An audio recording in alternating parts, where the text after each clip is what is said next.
Hello everyone.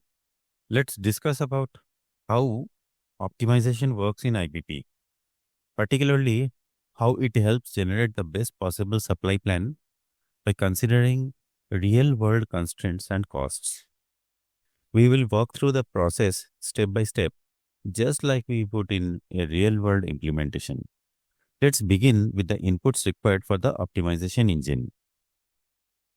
The first and foremost important step is to identify the constraints in the supply chain. These are the real world limitations that the optimizer needs to understand to create a feasible plan. Now, IBP's optimizer can consider the real constraints, including production capacities. It's about how much we can manufacture at our plants in a given period. Transport capacities. These are the limits on how much we can ship or how many trucks are available.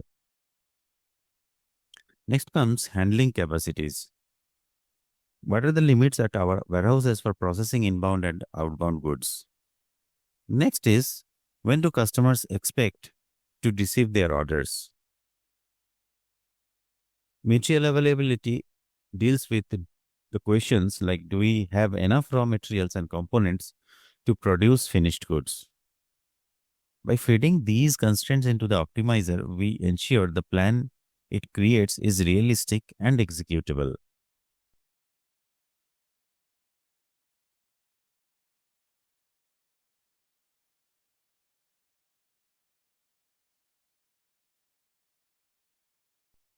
Next is establishing costing framework.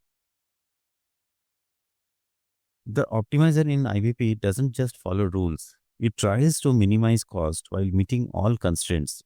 To do that, we assign cost values to different decisions. These are known as pseudo costs.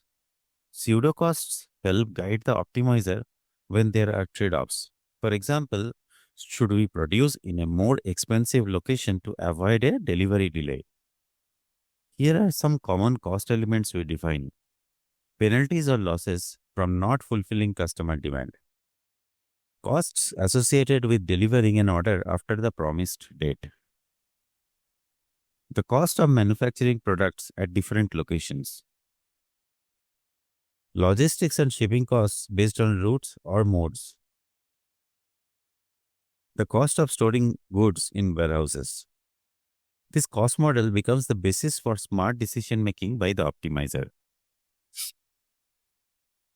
Now, once we have set our constraints and cost model, we need to configure the optimizer profile in SAP IBP.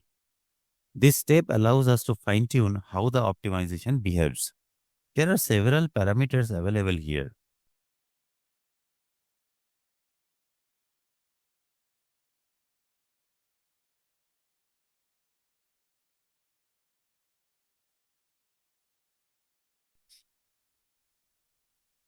This defines the time bucket the optimizer will use. Do we plan weekly, daily, or by shifts? The specialized tuning parameters are advanced tuning settings that let us influence how strictly certain constraints are enforced or how flexible the plan should be. When supply is limited, the fair share rule ensures demand from different customers or regions is treated fairly. This setup is very important as even small changes can greatly impact the results. Once all inputs are provided, IBP runs the optimizer engine. Here's what it tries to achieve. It achieves to fulfill the demand, meeting as much customer demand as possible. It tries to make good use of available production and transport capacity. It tries to ensure that no hard constraints are violated. It tries to choose the lowest cost solution that still meets all the constraints. It highlights where there may be room to improve performance any further. This is where the system runs through millions of combinations and delivers the most feasible and cost-effective supply plan. After the optimizer has done its job, we get several key outputs or recommendations. We get optimized replenishment plan, which tells us what to restock, when and where to avoid stockouts and reduce excess inventory. Optimized production plan. It aligns production schedules with demand, capacity, and material availability. Optimized distribution plan guides the most cost-effective way to transport goods while meeting service levels. Optimized inventory recommendation.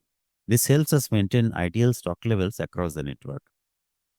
These recommendations allow planners to make informed data-driven decisions that are both practical and financially optimized.